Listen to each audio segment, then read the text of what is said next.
Hey YouTube, welcome to Sunken's Lab. Today I have a UU battle on Pokemon Showdown, and as you can see I don't have my normal setup going on with the Pokemon Showdown team preview and whatnot.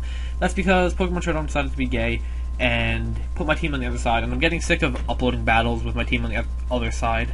I really just don't want to do that anymore, so I've decided to just switch it up a little bit for this battle until that issue gets fixed or I find a way to deal with it. I'm probably going to do this for any video that I deem worth uploading and they toss me on the other side of the screen, because I just, I don't want to have to not upload good battles because of that situation. But other than that, before I actually get started, I just want to let you know I'm really sick right now, so if my voice sounds weird or if I'm sniffling a lot, I apologize. It is what it is. I can't really do anything about it. Anyway, getting into the battle, as you can see by the team preview, he has a Gligar, and I was really assuming that he was going to lead with the Gligar to get his rocks up. Either that, or he might lead with the Arcanine. I've seen a lot of people leading with Arcanine lately, and the best bet for me would be to lead with my Frostlass, because my Frostlass can sort of bait his Arcanine to going for the physical move, and then I can switch into my Dusclops. And if he leads with his Gligar, I can just taunt him. So that was my mindset going into the battle. I would have wanted to lead with my Bronzong normally, but because of his possible Arcanine lead, I didn't really lead with that. So I do lead with my Frostlass, but he ended up leading with his Heracross, so all of that was a waste. But I am able to just switch into my Bronzong, and because the Stone Edge is pretty obvious, I'm able to just take that really easily and set up my own rocks. Unfortunately, against my better judgment, I decided not to double switch out to my Frostlass to go for the taunt. But it's not a big deal. Most of my team isn't really weak to Stealth Rocks. The only thing that's actually weak to Stealth Rocks is my Frostlass, so I'm not really too worried about that.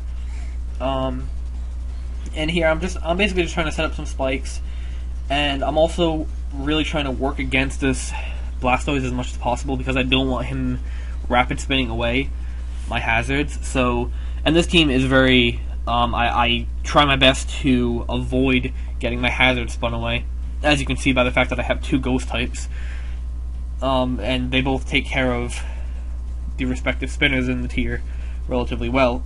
Anyway, because of Blastoise having Roar, it's getting kind of annoying having to switch out all the time and try to stay into my ghost types, especially while he has rocks up, because my Frostlass is eventually going to die.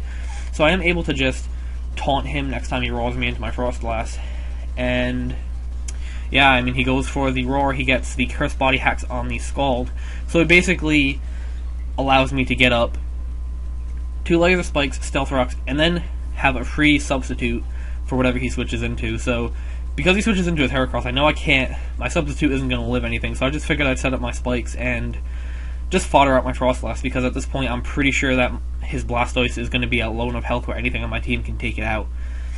I do bring my Dusclops just to basically scare out his Heracross, and I knew he was going to probably switch out, but I didn't want to take the risk of him staying in, so I just decided to go for the Will-O-Wisp, because obviously he was Moxie considering he got the attack boost.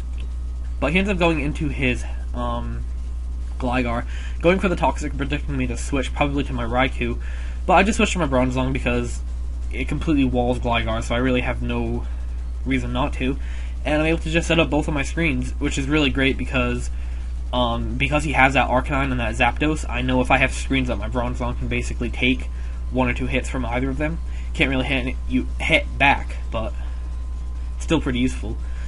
And to avoid him going for the Rapid Spin, I'm forced to switch out into my Dusclops because he switched out into his Blastoise. Now, this move was... I went for the Thunderbolt against my better judgment. I was really feeling like it was possible that he was going to go into his Gligar, but I didn't want to risk going for the Hidden Power Ice and then him rapid spinning away my rocks. I figured that, or all my hazards, my rocks and my spikes, because I figured that it was more important to kill off that Blastoise, and I did end up killing it off, so it sort of worked out for me.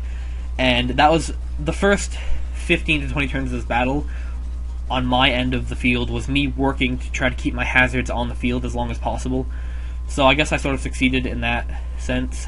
So, that's pretty good. I was pretty happy about that. I was pretty happy to see his Blastoise go down. I'm sort of missing out on a lot of narration, but nothing really special is happening. I'm just sort of staying in with my Dusclops, basically foddering it out, and trying to cripple anything I can with Will-O-Wisps. Unfortunately, I end up missing 2, which is unfortunate, but whatever, that's life. Now I bring in my Bronzong, and I'm sort of just feeling like I can live a Heat Wave. It actually turns out that I wouldn't have been able to, but he ended up missing anyway. And I'm able to end up getting up both of my screens, and he ended up missing another Heat Wave, which is unfortunate. Now, here I went for the Gyro Ball. I was really just expecting him to switch out, but he ends up staying in and roost-stalling me, and this is the second time this has happened to me recently, where I've had the same situation, Bronzong in against a Zapdos, and they're just stalling my screens out. So once again, I just basically get to the point where I'm like, okay, this is retarded, I can't do anything about it. So I just switch out into my Crocodile.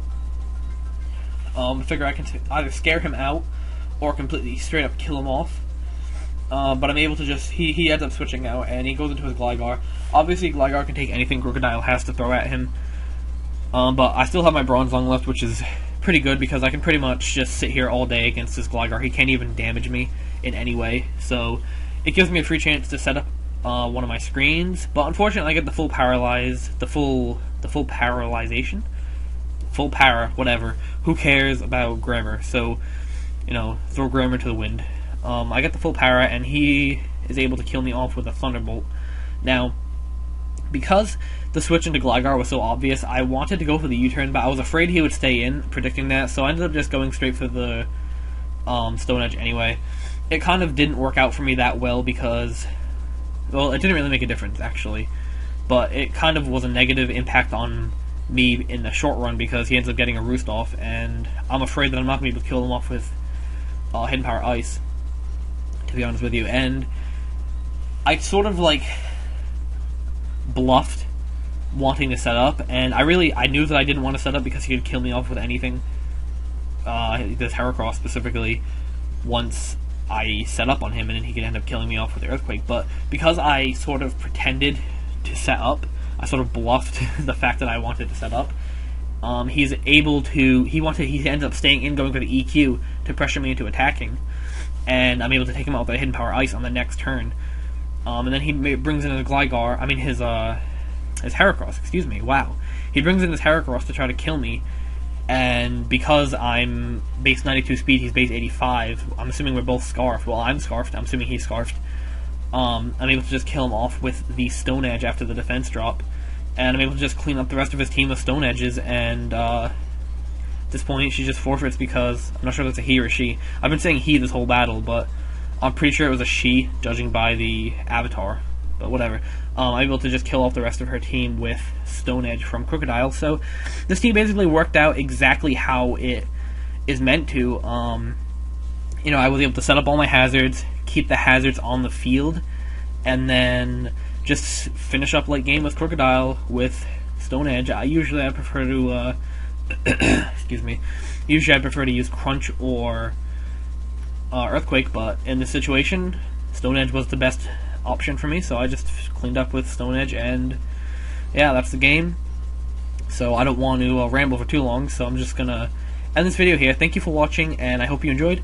If you did enjoy the battle, then leave a like, and feel free to leave a comment. And if you want to see more of my videos in the future, feel free to subscribe as well.